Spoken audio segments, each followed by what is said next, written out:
Bupati Indramayu Luki Hakim melepas liarkan ratusan ular ke tengah areal pesawahan. Usaha ini bertujuan memerangi hama tikus yang menjadi musuh utama bagi para petani yang kerap merusak areal pertanian milik petani.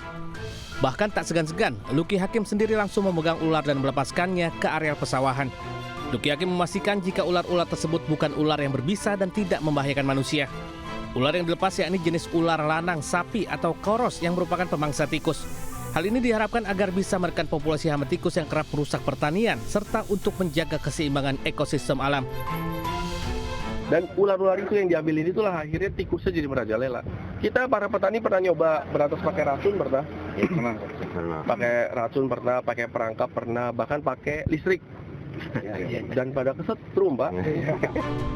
Pelepasliaran ular-ular juga akan terus dilakukan di sejumlah kawasan pertanian di Kabupaten Indramayu.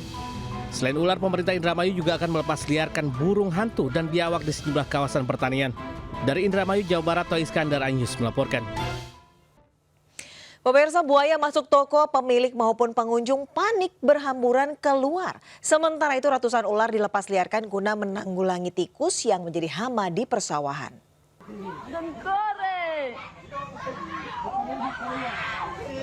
Jangan di pintu. Seekor buaya tiba-tiba masuk ke dalam sebuah toko di Desa Wayo, Kabupaten Pulau Taliabu, Provinsi Maluku Utara. Hal ini pun membuat panik para pengunjung toko. Buaya dengan panjang 2 meter ini berjalan di lorong dan bersembunyi di bawah rak barang. Para pengunjung berusaha mengusir hewan reptil tersebut agar keluar dari toko, namun tindakan yang dilakukan membuat buaya semakin agresif. Setelah hampir 1 jam, buaya tersebut akhirnya berhasil dievakuasi oleh personil pemadam kebakaran Taliabu. Tidak ada korban luka maupun kerusakan fatal akibat buaya tersebut.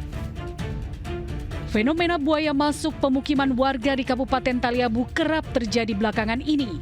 Selain karena hujan deras yang mengguyur Pulau Taliabu, hal ini diduga juga disebabkan perubahan fungsi lahan yang mengakibatkan kerusakan habitat buaya. Dari Pulau Taliabu, Maluku Utara, Ismail Sangaji, iNews melaporkan. Video. Aksi tidak terpuji rombongan motor gede saat melintasi jalur cepat jembatan Suramadu ini viral setelah direkam dan diunggah warga di media sosial. Sesekali rombongan moge menyalip mobil yang ada di depannya dan melaju ke bagian tengah jalur. Dari penuturan si perekam video, rombongan moge ini terdiri atas 30 lebih kendaraan, namun hanya sebagian saja yang nekat masuk ke jalur roda 4.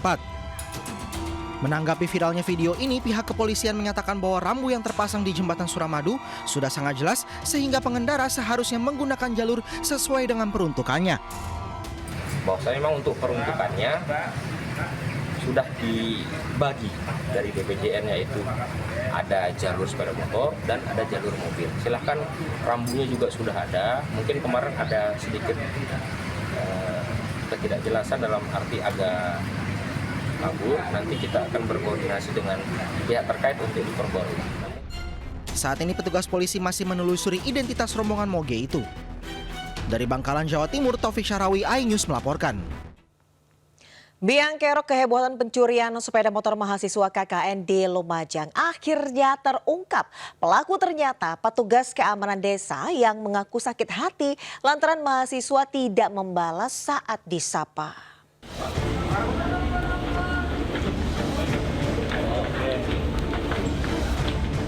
Pelaku pencurian sejumlah sepeda motor milik mahasiswa KKN di Desa Alun-Alun, Kecamatan Ranuyoso, Lumajang akhirnya tertangkap. Pelaku bernama Saman, 32 tahun yang ternyata petugas keamanan yang ditunjuk kepala desa untuk menjaga para mahasiswa. Ia beraksi bersama rekannya dengan cara membobol balai desa. Saat beraksi, aksinya nyaris kepergok karena alarm berbunyi. Ia dengan santai menyembunyikan sepeda motor dan berpura-pura ikut mencarinya. Kepada polisi, ia mengaku sakit hati kepada sejumlah mahasiswa KKN karena tidak membalas saat disapa. Yang bersangkutan ada bersama mahasiswa yang saat itu sedang panik karena ada kehilangan sepeda motor. Nah, yang bersangkutan berpura-pura bukan melakukan, tidak sebagai pelaku. Sebelumnya aksi kawanan pencuri membobol posko mahasiswa KKN terekam CCTV. Dalam 2 hari 4 sepeda motor mahasiswa raib.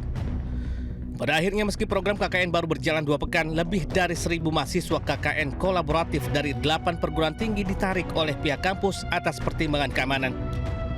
Dari Lumajang, Jawa Timur, Yayan Nugroho, iNews melaporkan. Pemirsa, seorang lansia nekat mencuri sepatu di rumah perwira TNI di Makassar, Sulawesi Selatan. Sementara itu seorang sopir truk ditangkap karena mencuri aki mobil milik perusahaan.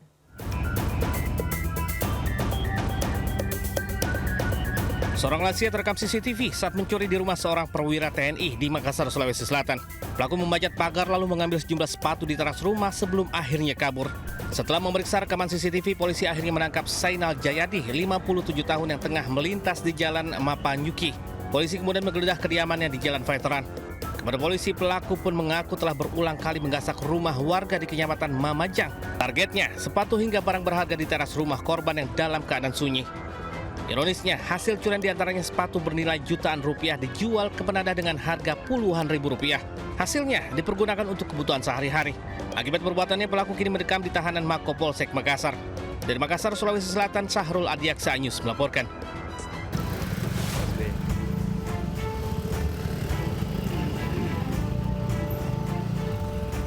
Sejumlah polisi berpakaian preman dari Polresta Padang bergerak menuju lokasi keberadaan seorang pelaku pencurian spesialis aki truk di daerah Aur Duri, Padang Timur, Kota Padang. Pelaku diamankan polisi di sebuah rumah kontrakan. Pelaku diboyong ke Mapolresta Padang bersama barang bukti 2 unit aki truk yang dicurinya dari tempatnya bekerja. Dalam menjalankan aksinya, pelaku yang merupakan sopir truk ini berpura-pura meninggalkan kendaraannya di pinggir jalan raya karena kendaraan tersebut mogok. Kemudian pelaku mengambil aki truk seolah-olah hilang dicuri orang. Aksi pelaku terbongkar setelah pemilik perusahaan mendapati aki truk dijual ke seorang penadah di daerah Lubuk Kilangan. Tersangka terancam hukuman 9 tahun penjara. Dari Kota Padang, Sumatera Barat, Budi Sunandar, iNews melaporkan. 3 orang tewas akibat kebakaran sumur minyak ilegal di Blora, Jawa Tengah. Polisi telah melakukan penyelidikan dengan memeriksa 4 orang saksi. Sementara itu, seorang warga desa tewas terbakar di tengah lahan tebu di Madiun.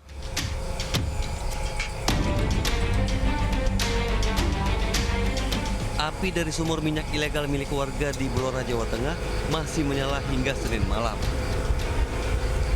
Petugas kepolisian masih melakukan penyelidikan dengan memeriksa 4 orang saksi. Tak hanya memakan korban jiwa, kebakaran juga memaksa 50 kepala keluarga mengungsi ke rumah kerabat maupun lokasi aman.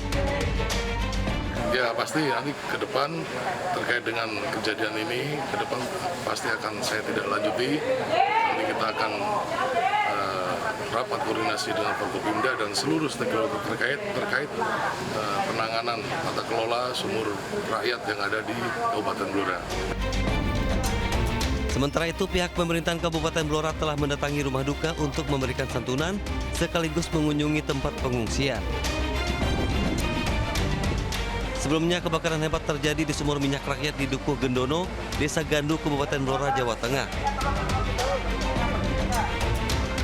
Akibat peristiwa ini, 3 orang dilaporkan tewas. Dari Blora, Jawa Tengah, Heri Purnomo, iNews melaporkan.